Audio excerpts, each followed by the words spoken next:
오늘날 우리 인류는 너무나도 그 문명이 진보하여서 물질적인 풍요를 이루는 것이 역사상 유례없는 풍요로운 시대를 살아가고 있습니다. 그런데 이 풍요로운 시대를 살아가고 있음에도 불구하고 우리의 내면을 들여다보면 늘 불안과 염려가 가득한 삶을 살아가고 있습니다. 세계보건기구의 보고에 따르면 우울증과 불안 장애가 전 세계적으로 너무나도 광범위하게 펼쳐져 있어서 단순히 그냥 질병이 아닌 온전히 고질병이 되었다고 합니다. 한국 사회 또한 마찬가지입니다. 경제적인 압박, 미래에 대한 불확실성, 깨어지는 관계, 이러한 것들로 인하여 우리의 마음이 늘 불안과 염려와 근심과 걱정이 가득합니다. 그래서 수면제 없이는 잠들지 못하는 사람들이 많으며 막연한 불안감으로 매일매일을 힘들게 살아갑니다. 웃고 있지만 마음속에는 여전히 두려움이 가득한 삶을 살아가는 사람들이 우리 주변에 너무나도 넘쳐납니다. 그런데 이러한 염려와 근심은 세상에만 있는 것이 아니라 우리들의 교회 안에도 들어와 있습니다. 어떻습니까? 찬양을 부르지만 마음 한쪽에서는 찬양으로 인해 고요하기보다는 여전히 폭풍우가 휘몰아치고 있습니다. 기도를 하지만 하나님의 응답이 없는 것 같아서 여전히 불안하기만 한 성도들이 너무나도 많습니다. 하나님을 알고 싶고 그 평안을 경험하고 싶은데 현실의 무게에 짓눌려서 그 평안의 문 앞에 서 있지 못하는 성도들이 너무나도 많다라는 것입니다. 그런데 이러한 시국에 오늘 말씀이 바로 이 자리에서 시작됩니다. 오늘 말씀의 제목이 주 안에 있는 나에게입니다. 이것은 무엇일까요? 찬송가 370장의 제목입니다. 그런데 이 찬송가 370장 주 안에 있는 나에게를 작사한 엘리자 에드먼드 히윗 여사는 그녀가 필라델피아 학교에서 근무하던 시절에 한 불량 학생을 선도하던 중에 그 불량 학생이 던진 슬레이트 조각에 허리를 맞아서 척추가 다쳐 6개월을 병상에서 고통을 겪었고 또 오랜 시간 너무나도 고생을 하였습니다. 그래서 그녀는 사랑을 베풀었지만 오히려 화를 당해 증오가 쌓여서 마음이 불편해서 심신이 약해져 있던 차에 어느 날 병실의 흑인 청소부가 흥얼거리는 찬송 소리를 듣고 그 흑인 청소부에게 물었습니다. 청소하는 것이 뭐가 그리 좋아 찬양합니까? 이 말에는 여전히 이 가슴에 짜증과 불평과 원망이 가득했던 질문이었습니다. 그런데 그 흑인 청소부는 나에게 닥친 형편과 처지가 찬송으로 바뀔 수 있는 힘을 주님께서 주셨으니 좋을 수밖에요. 라고 말했습니다. 그 말을 듣은 희윈 여사는 충격을 받고 지금까지 가지고 있던 내 안의 분노와 증오 그리고 불안 이러한 것들을 반성하고 회개하며 주 안에 있는 나에게 찬송을 작사하였던 것입니다. 결국 그녀 마음에 가득했던 증오가 오히려 평안과 기쁨으로 바뀌었고 그로 인해서 자신을 가해했던 학생도 용서하고 사랑할 수 있는 마음의 여유까지 갖게 되어서 훗날 많은 찬송가를 작사하였으며 또 청소년 선도에도 일생을 바쳤다고 합니다. 이처럼 희윈 여사에게 허락하셨던 주님의 평안, 예수 그리스도의 평안, 그 평안은 과연 어떤 것이겠습니까? 첫 번째로 예수님의 평안은 세상의 평안과 근본적으로 다릅니다. 본문에 보면 내가 너희에게 주는 것은 세상이 주는 것과 같지 아니하리라라고 말씀하고 있습니다. 자, 이 말씀은 예수님께서 예수님의 고별 강화, 즉 마지막 만찬 자리에서 제자들에게 작별의 말씀 가운데 담겨져 있습니다. 자, 이 말씀을 하신 그 상황의 무게를 우리가 한번 생각해 봐야 합니다. 예수님은 이제 겟셋마네 동산으로 향하시기 불과 몇 시간 전에 이 말씀을 하고 계시는 것입니다. 즉, 십자가의 죽음과 고통을 바로 눈앞에 두고 있는 상황, 그 상황 속에서 제자들을 향해서 평안을 선포하고 있는 것입니다. 인간적으로 보면 너무나도 불안하고 근심과 염려가 가득한 상황일진데, 그럼에도 불구하고 예수님께서는 평안을 너희에게 끼치노니 곧 나의 평안을 너희에게 주노라라고 선포하고 있는 것입니다. 그런데 예수님이 말씀하시는 이 평안은 두 가지 평안이 있음을 의미하고 있습니다. 하나는 세상이 줄 수 있는 평안이며, 또 다른 하나는 예수님이 주시는 평안입니다. 세상이 주는 평안은 무엇일까요? 세상이 주는 평안은 조건이 충족되었을 때 찾아오는 평안입니다.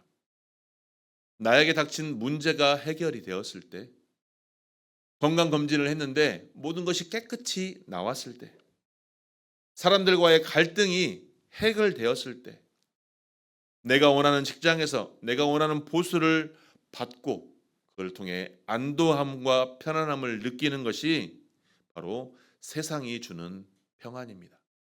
그런데 이러한 외적인 평안은 내 안에서 실제적으로 존재하지만 너무나도 취약합니다. 왜 그럴까요? 조건이 바뀌면 사라지기 때문입니다. 새로운 문제가 등장하면 여전히 내 안에서 그 평안이 무너져 내려버립니다. 세상의 평안은 언제나 다음번 불안을 잠시 잊게 하는 임시적인 휴전일 뿐입니다. 그러나 예수님께서 주시는 평안은, 예수님께서는 나의 평안이라고 말씀하고 있습니다. 이를 헬라어 원문으로 직역하면 나의 평안, 나 자신의 평안, 나에게 속한 평안이라고 말할 수 있습니다. 예수님께서 소유하고 계신 평안, 예수님과 하나님 아버지 관계에서 누릴 수 있는 평안, 그래서 깊은 내적인 상태를 우리에게 나누어 주신다라고 말씀하고 있는 것입니다. 즉 이것은 히브리어 언어의 샬롬의 의미와 같습니다. 자, 샬롬은 단순히 갈등이 없는 상태를 말하는 것이 아닙니다. 하나님과의 관계가 온전하게 회복된 상태, 하나님 안에서 온전하게 누리는 평안과 안녕을 의미합니다. 이러한 샬롬은 어떠한 것도 빠진 것도 없고 깨어진 것도 없으며 모든 관계가 하나님과 연결되어 있는 상태를 얘기합니다. 그러한 연결된 상태, 하나님과의 관계 속에 평안을 누리는 상태, 그것을 예수님께서 우리에게 주신다라고 선언하고 있는 것입니다. 이것은 나의 상황이, 나의 문제가 해결되어서 주어지는 것이 아닙니다. 나의 상황과 나의 문제와 상관없이 하나님과의 관계에서 흘러나오는 근원적인 평안이라는 것입니다. 그렇기 때문에 예수님께서는 십자가를 앞에 두고 이 평안을 너희에게 주노라라고 선언할 수 있었던 것입니다. 왜냐하면 상황 속에서 누려지는 평안이 아닌, 세상이 주는 평안이 아닌 오직 하나님과의 관계 속에서 누릴 수 있는 그 평안을 예수님께서 이미 우리에게 말씀하셨던 것입니다. 그렇기 때문에 이 평안이 가능한 것은 궁극적으로 십자가에 있는 것입니다. 이사야 53장 5절은 예언하고 있습니다. 그가 징계를 받음으로 우리는 평화를 누리고, 우리의 불안과 두려움 가장 깊은 뿌리, 이것은 단순한 문제가 아니라 하나님과의 관계가 단절되고 소외되는 것, 죄로 인하여 하나님과의 관계가, 소통의 관계가 온전하게 끊어져 버린 그것을 의미하는데, 예수님께서는 그 십자가에서 우리 대신에 그 관계의 단절을 담당하셨던 것입니다. 골로새서 1장 20절에서 바울은 그의 십자가의 피로 화평을 이루사라고 말씀하고 있습니다. 예수 그리스도께서 십자가를 지셨기 때문에 하나님과의 우리와의 관계의 단절이 끊어지지 않고 이어질 수 있도록 예수님께서 그 사역을 감당하셨다는 것입니다. 그러므로 우리에게 임한 그 평안은 하나님께서 우리를 향해 주시는 평안이기 때문에 그 어떤 것도 우리를 이 평안에서 떼어놓을 수 없는 것입니다. 오늘날 많은 사람들이 끊임없이 세상이 주는 평안을 찾아 헤맵니다. 그래서 더 나은 직장, 더 많은 물질, 더 좋은 집, 더 안정적인 관계를 그러한 것들을 찾아서 이를 통해 내가 평안할 것을 찾고 있습니다. 그런데 막상 이러한 것들이 나에게 이루어진다 하더라도 다시 우리 안에는 평안이 자리 잡기보다는 또 다른 불안이 생기기 마련입니다. 왜?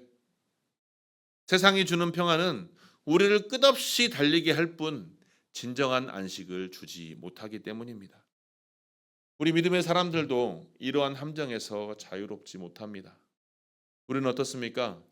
하나님께 기도하며 말씀을 보며 예배합니다. 그러나 이 기도하는 방식이, 예배하는 방식이, 하나님을 바라보는 방식이 세상의 방식을 따라가고 있습니다.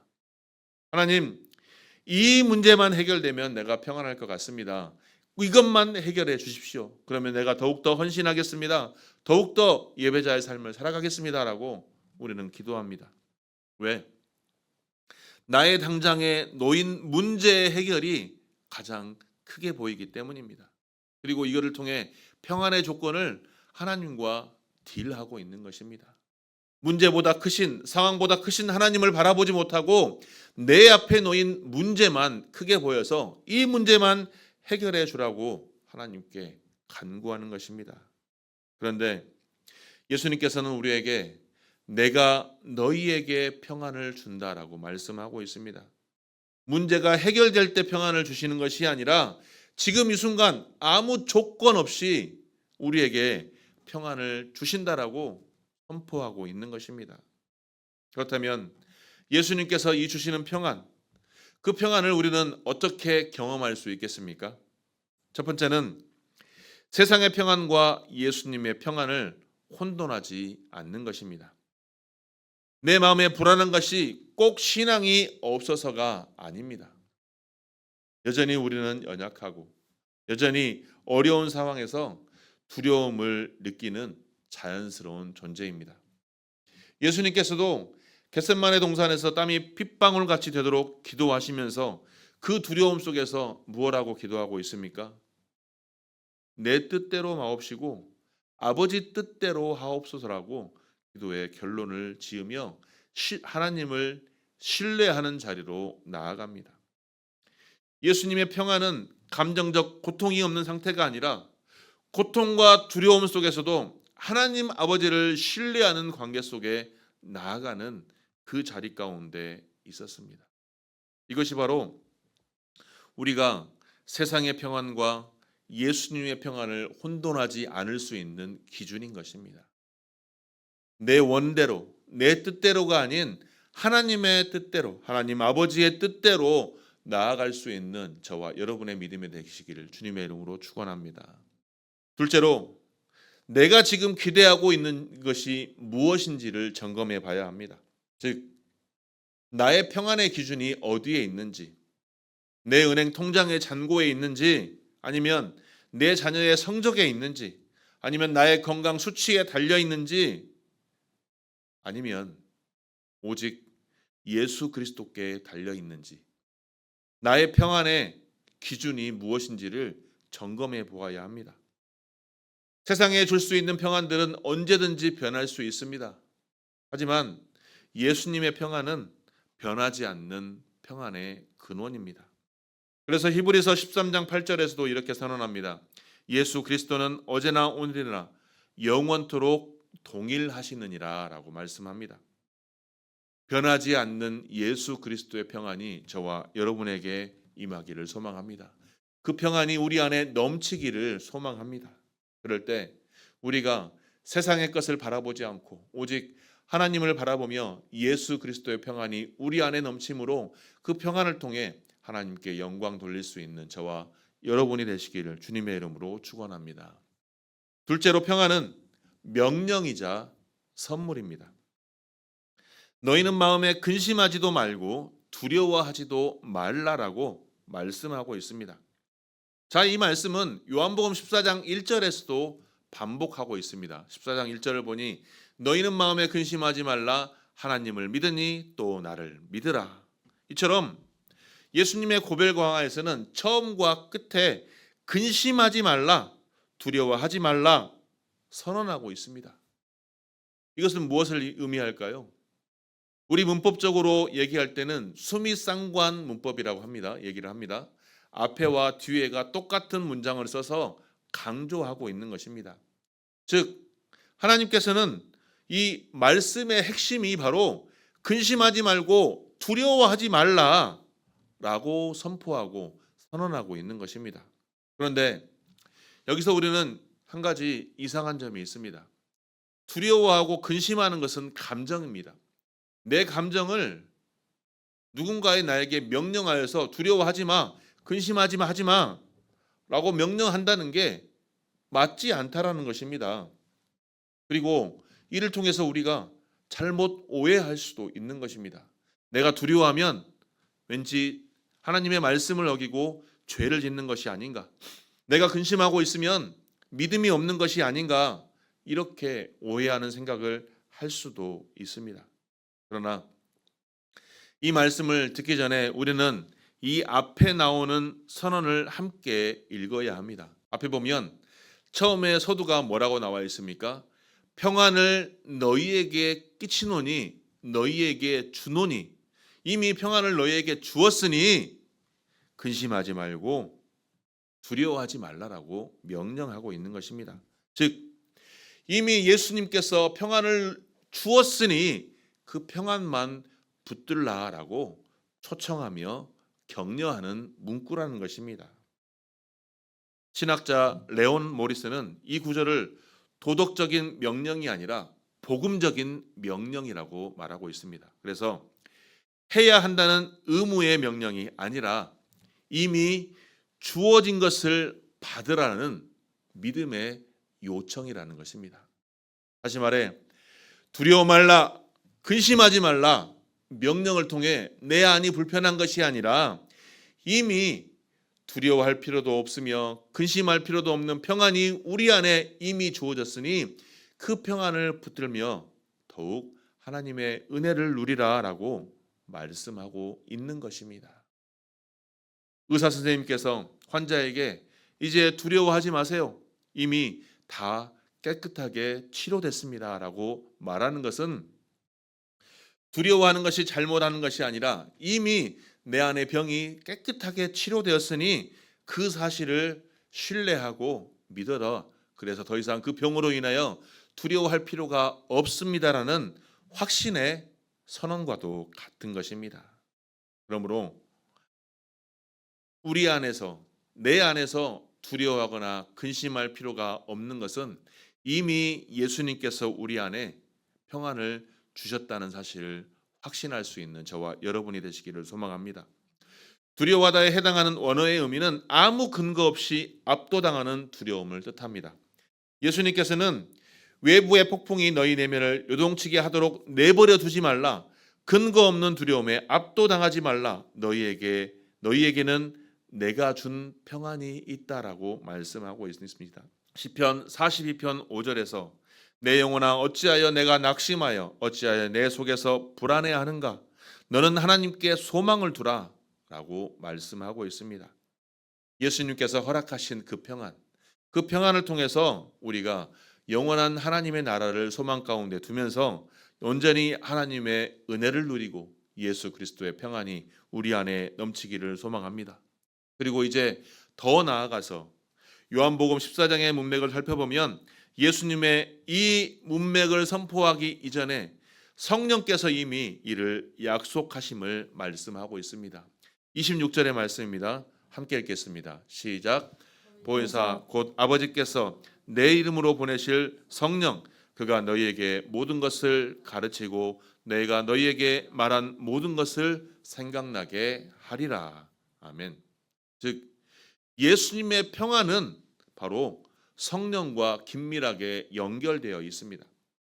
갈라디아 5장 22절에 보면 성령의 9가지 열매가 나오는데 그 열매 중에 화평이 바로 이와 연결되어 있는 것입니다.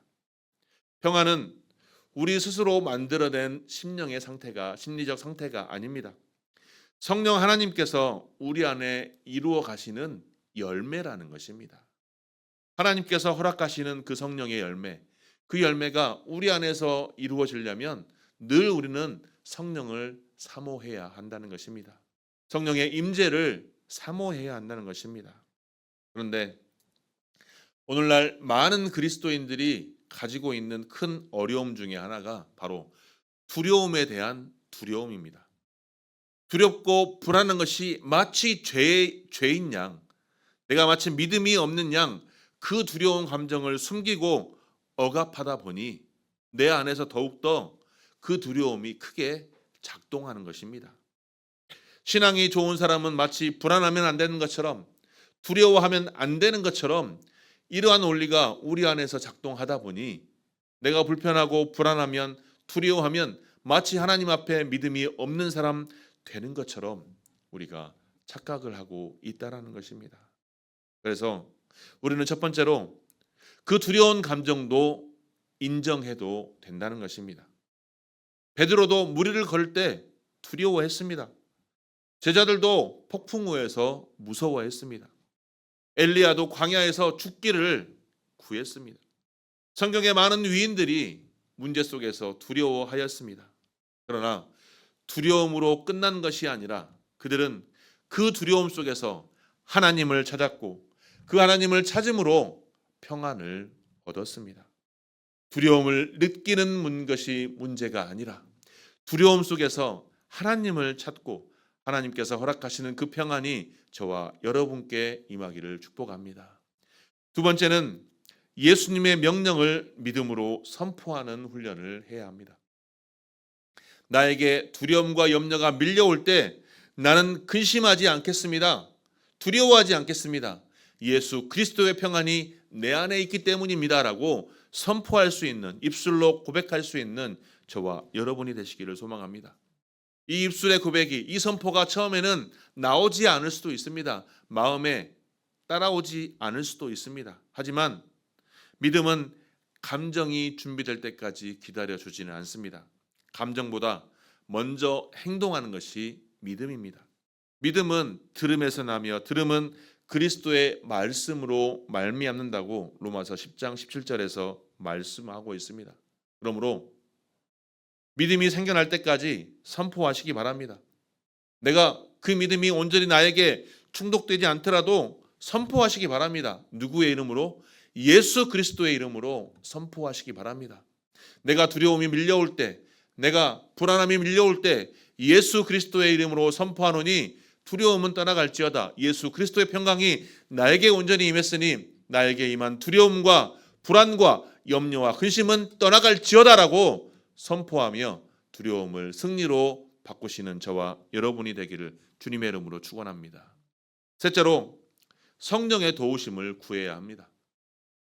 평안은 아무리 내가 애쓴다고 하여도 내가 만들어낼 수 없습니다.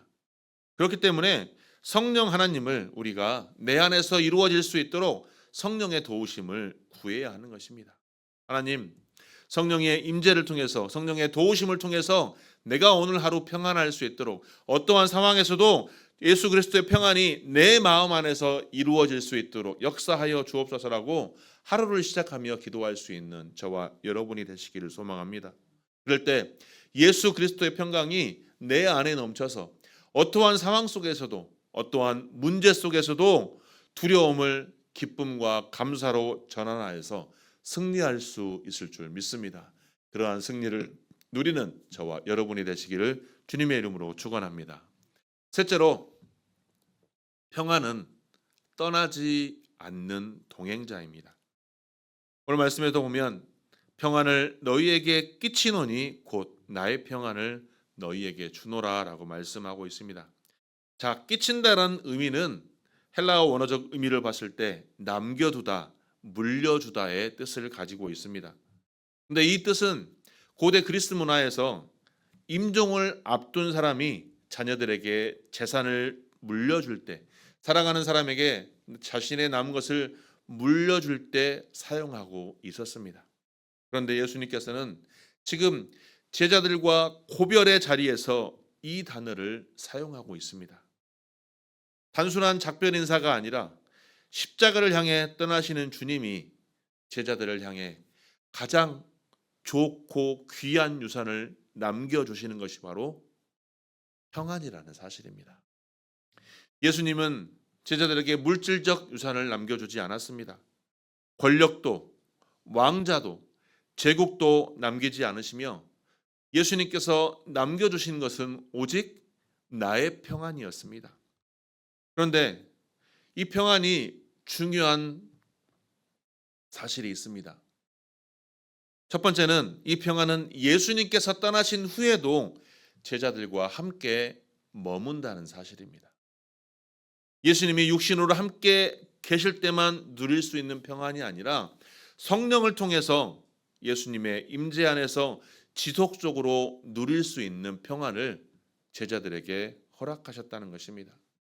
그래서 요한복음 14장 16절에서 내가 아버지께 구하겠으니 그가 또 다른 보혜사를 너희에게 주사 영원토록 너희와 함께 있게 하리니라고 약속하고 있습니다.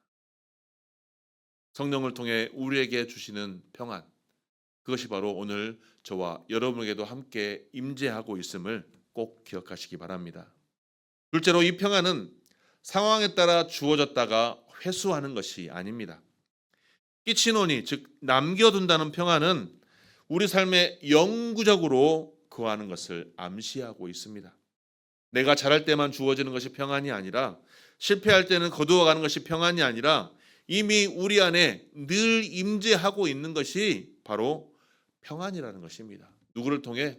성령님의 도우심을 통해 우리가 그것을 붙들고 외면하지 않고 세상의 소리에 귀를 기울일 때가 아닌 성령님의 세미한 음성에 귀를 기울일 때 우리에게 늘 평안을 날마다 새롭게 부어주신다는 것입니다.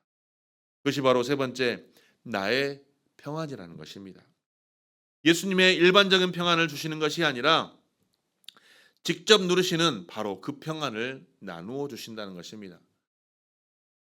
설교 초반에도 말씀을 드렸다시피 나의 평안은 바로 세상적인 평안이 아니라 하나님 아버지와의 관계 속에서 누리는 바로 친밀한 교제 가운데 이루어지는 바로 그 샬롬의 평안이라는 것입니다. 하나님께서 허락하시는 그 평안, 예수님과 우리 사이에 깊은 연합을 전제로 하고 있으며 예수님 안에 거할 때 우리가 그 평안을 누릴 수 있는 것입니다. 그래서 사도 바울은 로마서 8장 38절과 39절에서 사망이나 생명이나 천사들이나 권세자들이 현재일이나 장래일이나 능력이나 높음이나 기쁨이나 다른 어떤 피조물이라도 우리를 우리 주 그리스도 예수 안에 있는 하나님의 사랑에서 끊을 수 없느니라라고 말씀하고 있습니다. 즉, 이 사랑 안에서 그리스도의 평안이 우리 안에 늘 임재하고 있음을 말씀하고 있습니다. 그런데 오늘날 많은 사람들이 이러한 평안이 마치 내 안에 시험 점수처럼 자리 잡고 있다는 사실이 너무나도 안타깝습니다. 내가 무언가를 잘못하면 이 평안을 빼앗기고 내가 무언가를 잘하면 노력하고 잘하면 이 평안을 얻을 수 있다라고 즉 나의 공로로 평안을 얻을 수 있는 것처럼 생각한다는 것입니다. 내가 마치 뭔가 잘못하면 내 안에 평안이 없고 늘 근심과 염려가 있는 것이 당연하다고 생각한다는 것입니다. 하지만 예수님께서 주시는 평안은 결코 성적표가 아닙니다. 이미 우리에게 주어진 것입니다. 그러므로 이 평안을 유지하는 방법을 이사야서 26장 3절에서 말씀하고 있습니다. 주께서 심지가 견고한 자를 평강하고 평강하도록 지키시리니 이는 그가 주를 신뢰함이라. 심지가 견고한 자, 즉 이는 하나님께 마음이 고정된 자, 생각이 하나님께 붙들려 있는 자를 말하고 있는 것입니다. 생각이 하나님께 붙들려 있으니 어떠한 문제와 상황 속에서도 하나님께서 해결할 줄 믿으니 내가 평안하지 않을 수가 없다라는 것입니다. 내가 평안하기 위해서 하나님께 기도하고 하나님의 뜻 가운데 이루어질 줄 믿습니다라고 하나님을 신뢰하니 내 상황과 문제가 결코 나를 염려와 근심과 두려움으로 몰아넣지 않는다는 것입니다. 그렇기 때문에 우리는 하나님의 말씀 가운데 머물러야 합니다. 요한복음 15장 7절의 말씀에 예수님은 너희가 내 안에 거하고 내 말이 너희 안에 거하면이라고 말씀하면서 원하는 대로 구하라 그리하면 이루리라 약속하십니다. 하나님의 말씀이 내 안에 거하여서 그 말씀 가운데 하나님의 뜻 가운데 내가 원하는 것이 하나님의 뜻 가운데 이루어지기를 원합니다. 하나님 역사하소서라고 기도할 수 있는 저와 여러분이 되시기를 소망합니다. 그렇기 때문에 두 번째로 기도의 끈을 놓지 않아야 합니다. 기도는 하나님과 소통하는 관계입니다. 데살로니가 5장 17절 말씀에도 쉬지 말고 기도하라라고 말씀하고 있습니다. 즉 늘 예배당에 나와서 기도하라라는 것이 아니라 내 삶의 모든 순간, 숨쉬는 모든 순간순간 하나님과 소통하는 관계를 누리라는 것입니다. 어떠한 상황 속에서도 하나님, 내가 지금 이 순간 어떠한 말을 해야겠습니까? 하나님, 내가 이 상황 속에서 하나님의 영광을 돌리는 행동을 하려면, 하나님의 영광을 나타내는 언변을 나타내려면 나의 입술을 주장하여 주시고 나의 행동을 자중하고 절제하는 행동으로 하나님께서 모든 것을 인도하십시오라고 기도할 수 있어야 한다는 것입니다. 그것이 바로 내 안에서 평안을 누릴 수 있는 비결입니다. 그렇기 때문에 우리 안에서 짧은 한마디로 하나님께 마음을 여는 것, 그것이 바로 제일 중요합니다. 내 생각을 하나님께 고정시켜서 어떠한 상황 속에서 하나님, 내가 지금 이 상황에서 해야 할 것이 무엇입니까? 지금 이 상황 속에서 하나님의 뜻대로 살아갈 수 있도록 나의 생각과 행동을 분별할 수 있도록 분별의 영을 나에게 주옵소서라고 기도할 수 있는 저와 여러분이 되시기를 축복합니다. 그리고 세 번째는 공동체 안에 머무는 것입니다. 히브리서 10장 25절을 보면 모이기를 피하는 어떤 사람들의 습관과 같이 하지 말라라고 경고하고 있습니다. 어려울수록 힘들수록 예배의 자리를 지키고 공동체 안에 머무는 훈련이 우리 안에 있어야 합니다. 혼자일 때 흔들릴지라도 함께 있으면 버틸 수 있습니다. 그래서 중보기도가 필요한 것입니다.